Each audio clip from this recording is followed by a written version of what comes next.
जय हिंद दोस्तों, मैं सौरभ मौर्य आप सभी का स्वागत करता हूं आपके अपने यूट्यूब चैनल सरस कोचिंग क्लासेस में। कैसे हो आप सब कमेंट करके बताएंगे। आज हम लोग पढ़ेंगे बच्चे यूनिट डिजिट, जैसा कि मैंने कल आपको जो है लास्ट टाइम बता दिया था। तो यूनिट डिजिट को आइए देखिए, समझते हैं क्या होता है, कैसे इसको करेंगे, एग्ज़ाम में आएगा। तो देखिए यूनिट डिजिट यानी इकाई का अंक। जैसे कि देखिए एक संख्या ले लीजिए आप 645। अगर इस संख्या में हम यूनिट डिजिट की बात करें यानी इकाई अंक की बात करें तो जो ये 5 है इसी को हम क्या कहेंगे, यूनिट डिजिट कहेंगे। ठीक, इसी तरह से देखिए 3 2 3 4 प्लस 6 2 1। अब इसमें मैं आपको कहूँ कि यूनिट डिजिट बताइए क्या होगा इसमें, तो आप क्या करोगे, जो यूनिट डिजिट के ये नंबर हैं इन्हें आप ऐड कर दोगे। 4 + 1 कितना आ जाएगा, 5। तो कहने का मेरा मतलब ये हुआ कि इकाई डिजिट में हम हमेशा किसको देखेंगे, यूनिट डिजिट को ही देखेंगे, बाकी डिजिट से हमें कोई मतलब नहीं है। एक और देखिए क्वेश्चन इसी तरह से 6 2 1 + 3 4 2 + 6 5 1 - 2 4 1। देखिए अब यहाँ पे क्या करना है, सारे यूनिट डिजिट को उठा लीजिए, उन्हीं से हमें काम है। अब इनको जोड़ लीजिए, 1 2 3 और 1 4 में से माइनस करेंगे तो कितना बचेगा, 3 बचेगा, यानी कि हमारा यूनिट डिजिट कितना हो जाएगा, 3 हो जाएगा। इसी तरह से देखिए मल्टीप्लाई वाले क्वेश्चन भी आते हैं, 3 4 2 × 6 5 1। अब यहाँ पे भी हमें सिर्फ यूनिट डिजिट को ही देखना है, ये यूनिट डिजिट। अब इनका आपस में मल्टीप्लाई कर दीजिए, 2 1 जा 2। इसी तरह से एक क्वेश्चन और देखिए 6 5 4 × 6 2 7। अब यहाँ पे क्या करेंगे, हम यूनिट डिजिट को फिर से देखेंगे। अब इन दोनों का मल्टीप्लाई करिए, 4 × 7 4 7 जा 28। अब यहाँ ध्यान देने वाली बात है कि यहाँ 28 आया है, लेकिन हमें यूनिट डिजिट को यहाँ पे भी देखना है। तो यहाँ पे हमारा आंसर कितना हो जाएगा, 8, क्योंकि हमारा टॉपिक ही है यूनिट डिजिट। 2 को हम यहाँ पे कंसीडर नहीं करेंगे। इस तरह से ध्यान दीजिएगा। अब इसके कुछ नियम हैं, जिसके नियम मैं आपको बताता हूँ और साथ ही साथ उसके एग्जाम्पल की मदद से आप लोगों का क्लियर करते चलता हूँ। इस टाइप के भी क्वेश्चन हमारे एग्जाम में आ जाते हैं। तो इसके नियम देखिए, क्या महत्वपूर्ण इसके नियम है, आपको नियम एकदम ये याद रखना है। जैसे पहला नियम देखिए, पावर अगर 0 तो हमेशा 1 होगा यूनिट डिजिट। जैसे एग्जांपल देखो, 24 की पावर अगर 0 है तो इसका आंसर कितना हो जाएगा, 1 हो जाएगा। 3 की पावर अगर 0 है तो इसका आंसर कितना हो जाएगा, 1 हो जाएगा। इसी तरह से 684 की पावर अगर 0 है तो इसका आंसर कितना हो जाएगा, 1 हो जाएगा। और 515 की पावर अगर 0 है तो इसका भी आंसर 1 हो जाएगा। कहने का मतलब कि किसी भी बेस की पावर अगर 0 है, यानी कि किसी भी आधार की घात अगर 0 है तो उस केस में हम हमेशा कितना यूनिट डिजिट लिखेंगे, 1 लिखेंगे, और हमें कुछ देखना ही नहीं है। इस तरह से ध्यान रखिएगा, ये पहला नियम हुआ। अब दूसरा नियम जरा देखिए,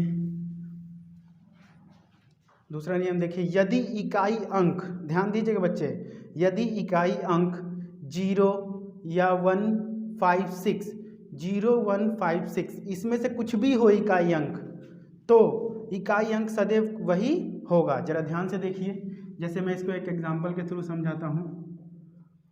6 4 6 × 2 4 6। अब देखिए यहाँ पे यूनिट डिजिट क्या है, दोनों जगह 6 है। इसका क्या करेंगे हम, नॉर्मल तरीके से पहले आप करिए 6 × 6 6 6 जा 36। आप ध्यान से देखिए कितना आया यूनिट डिजिट, 6 आया। यही बात मैं कह रहा हूँ कि अगर किसी भी संख्या की यूनिट डिजिट अगर 6 है तो उसका हमेशा यूनिट डिजिट कितना आएगा, 1 ही आएगा। इसी तरह से 5 वाला करके देख लीजिए,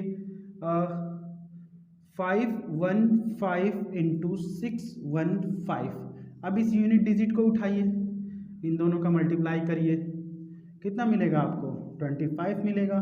और फिर बात वही हुई, 5 अगर यूनिट डिजिट में है तो हमेशा यूनिट डिजिट कितना आ जाएगा, 5 आ जाएगा। इस तरह से ध्यान रखना है इसको। यही नियम 1 में भी लगेगा और 0 में भी लगेगा, याद रखिएगा। आइए अब आगे देखते हैं। तीसरा देखिए, पावर को 4 से विभाजित करके शेषफल निकालना। ठीक, इसके लिए कंडीशन देखिए, जैसे कि इसका एग्जांपल हमने ले लिया, पावर वाले का एग्जांपल ले लिया हमने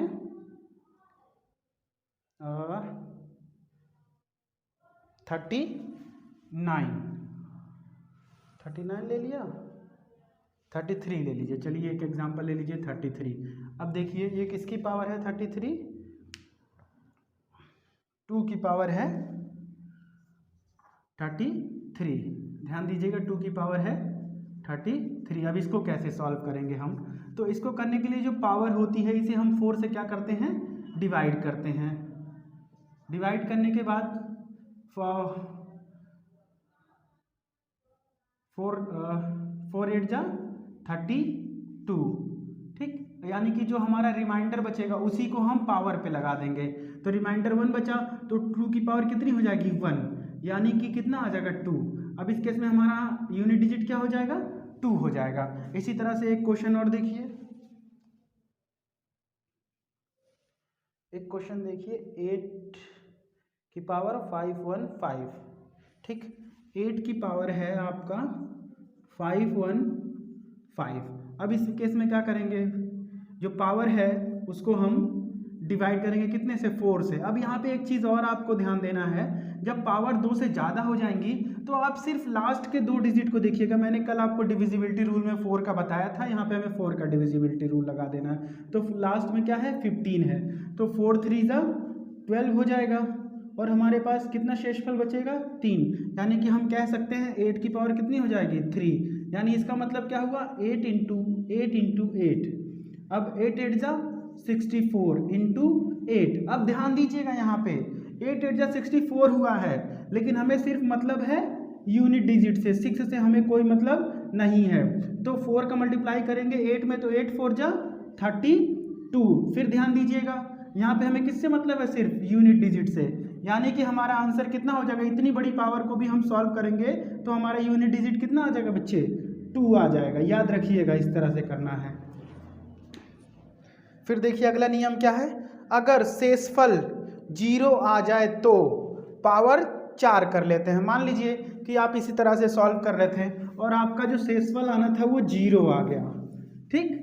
आपके पास कोई रिमाइंडर बचा ही नहीं, तो उस केस में आपको क्या करना है, पावर 4 मान लेना है, ठीक है। आइए इसका एक एग्जांपल देखते हैं, ध्यान से देखिए। मान लीजिए यहाँ पे है 122 और इसकी पावर है 1200। तो अब क्या करना है, यहाँ पे हमें डिविजिबिलिटी रूल लगाना है 4 का डिविजिबिलिटी रूल मैंने आपको बताया था हमेशा लास्ट के 2 डिजिट में लगेगा। तो यानी यहाँ पे आप डिविजिबिलिटी रूल लगाएंगे तो आपका शेषफल कितना बच जाएगा 0 बच जाएगा, ठीक। तो 0 बच जाएगा। तो अब हम क्या करेंगे, हम इन दोनों डिजिट को नहीं देखेंगे बच्चे, यहाँ पे भी हम हमेशा यूनिट डिजिट को देखेंगे, क्योंकि चैप्टर का नाम, टॉपिक का नाम ही हमारा क्या है, यूनिट डिजिट। हमेशा हम यूनिट डिजिट को देखेंगे। तो 2 की पावर हम कितनी मान लेंगे 4 मान लेंगे। और इसको कैसे सॉल्व करेंगे, 2 इंटू 2 इंटू 2 इंटू 2। अब कितना आ जाएगा हमारा, 2 2 जा 4, 4 2 जा 8, 8 2 जा 16। देखिए बच्चे आया 16, लेकिन हम 16 ना कंसीडर करके सिर्फ यूनिट डिजिट को कंसीडर करेंगे। याद रखना है आपको, यानी हमारा आंसर कितना हो जाएगा 6 हो जाएगा। इस तरह से यूनिट डिजिट को करने के ये 4 नियम है। ये चारों नियम अगर आपको याद रह गए या क्वेश्चन के माध्यम से ही याद रह गया तो आप यूनिट डिजिट के सारे क्वेश्चन लगा पाओगे। तो ध्यान रखिएगा इसको। तो बच्चे हमारा नंबर डिजिट खत्म हुआ और कल का हमारा टॉपिक रहेगा गुणनखंडों की संख्या, यानी नंबर ऑफ फैक्टर्स, ठीक है। आज के लिए इतना ही। तो आप गुरु दक्षिणा में क्या करना है आप जानते ही हैं, चैनल को लाइक करना है, सब्सक्राइब करना है और अपने सभी फ्रेंडों को शेयर कर देना है ताकि ज़्यादा से ज़्यादा लोगों तक ये पहुंच सके। जय हिंद दोस्तों।